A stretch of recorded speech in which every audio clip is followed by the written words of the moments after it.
us? Courtney Anderson is helping us celebrate the first day of May out at Coulter Gardens.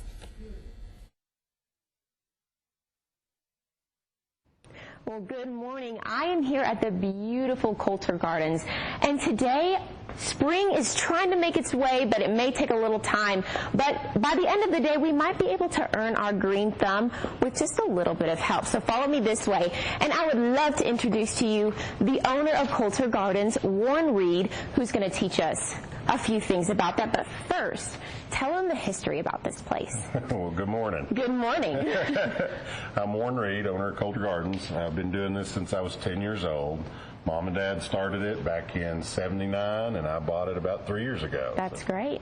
And so after this, we're going to find out what to plant, how to plant, and how to keep those things alive. So back to you guys. Thanks, Steve. We are at Coulter Gardens, and I'm with the owner, Warren Reed, who's going to teach us everything we need to know about gardening.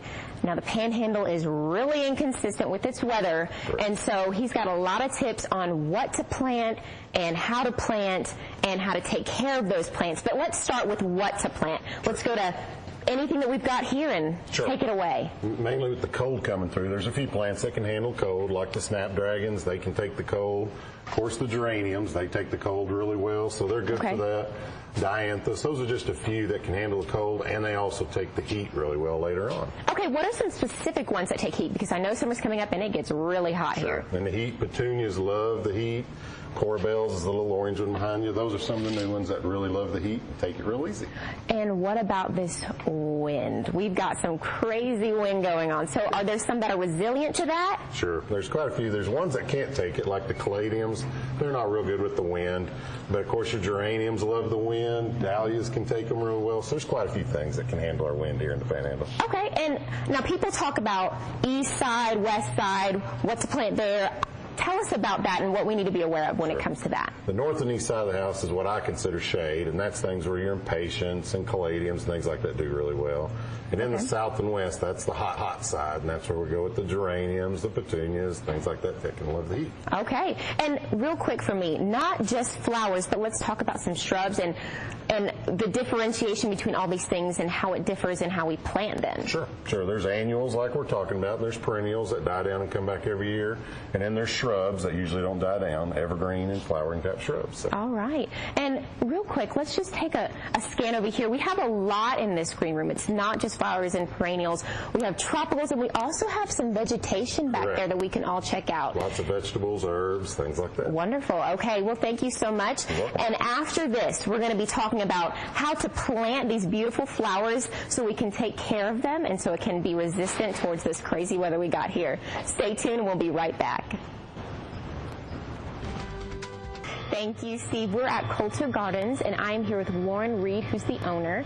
And today we are trying to earn our green thumb, or at least I'm trying to earn my green thumb. You are very in line about this subject, and I'm grateful for that. And so we have really inconsistent climates when it comes to the Panhandle, and because of that, we have certain plants that we need to plant, and the way we do it is very important. So, Warren, take us by a play-by-play on how we're going to do this. Sure thing. First thing we always talk about is soil. Okay. Our soil here in the Panhandle is really tight, or really clay, or really rocky. So soil is really important on what we can grow here.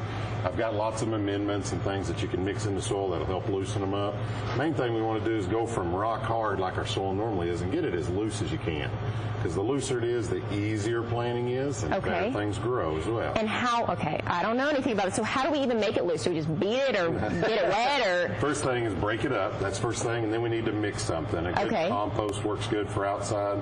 For pots like this fertile and potting soil, you just can't beat it for putting in pots. All right, well, let's get started. Show me how to do this. Sure thing. First thing you want to do is once you find your area and get the soil nice and loose, you just basically want to dig a hole. You can use hand trowels if you get it loose enough. Basically dig a hole. And how deep does it need to be? That's the main thing is on your pots. spots, whatever the dirt is in the soil, that's where it needs to be in the ground. Okay, So, that makes perfect sense. And there's a certain way of taking this out, so show me that. It's real tempting for people to want to grab the plant and break their little necks. So. That's me. So the main thing is always turn them upside down and slide them out. Okay. And then you just drop them right in. All right. And you just fold it over. Correct. And keep it level with the ground. With this kind of plant, how often do you water it? Okay. Main thing is for the first week or two, you want to keep them damp to get them started. Then after that, the goal is to water them and let them dry out. All right, Warren, thank you so much. Stay tuned because we're going to show you how to take care of these beautiful plants so they do not die. Let's go back to the studio for the quiz. All right, Courtney, thank you so much. And Courtney's out live at Coulter Gardens trying to help protect those flowers, those you've already planted them. You shouldn't have. Courtney? We are at the beautiful Coulter Gardens, and I'm here with Warren Reed, who is the owner. And just if you've tuned in, I want to explain what we've done so far. He has taught us the ins and outs of planting. We've talked about what we can plant in this kind of climate. We've been taught how to plant things, and now we're talking about the upkeep. And I think that that's probably one of the most important things when it comes to planting. Sure. Fun part's planting. Then after that becomes the maintenance. Like everything, doesn't have to be hard. It can be enjoyable too. Okay.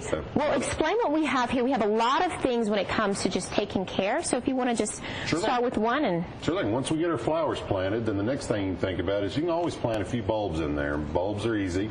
Basically just dig and drops. That's something else you can add to your flowers. That's simple. Okay. Just drop the bulb in the soil and let it come up. Then the other thing we got to do, of course, is watering and fertilizing. Those are the next things that are real important. Our soil's very low in nitrogen here in the Texas Panhandle, so fertilizer is always a really important thing. Lots of different types of fertilizers. There's one you mix with water and pour on, or there's granulars you sprinkle on. Everybody has a different opinion, but they all work real good. But main thing is just feed our flowers so that they'll bloom all summer for you. okay. And then after that, it's the old watering. So without water, nothing lives. So That's right. And you've talked about we are always paranoid. I know I am. I just want to water and water and water and water. But that's probably not the best thing to do, right? Correct. For the first couple of weeks, you want to keep things damp after you plant them. Then after that, this heavy clay soil we have holds water down deep. So it's real easy in town. It's real easy to root rot or drown some of your plants. So just like us, you want to be thirsty before you give it a drink. So. That's true. And we're getting a cold front and probably a freeze. Correct. So people that are coming in here and want to start planting, when is it safe to plant after that freeze? Sure. The answer is that always after the last freeze. And this year, that's been a tough question to answer. Who's going to know?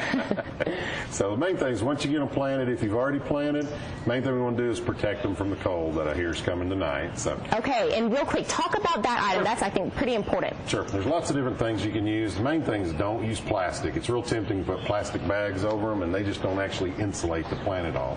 So something cloth-like, a bed sheet, blankets, or like this one's called Insulate. It's just a blanket. Basically, same principles of bed sheet. Just helps hold the heat in and protect from those overnight freezes. And just as simple as give them a little cover will help a lot of ways through the cold spells we got. Warren, thank you so much. That helps so much for me, and I'm sure everyone that's watching. Stay tuned because after the break, Mike is going to see what he brought from the zoo for us.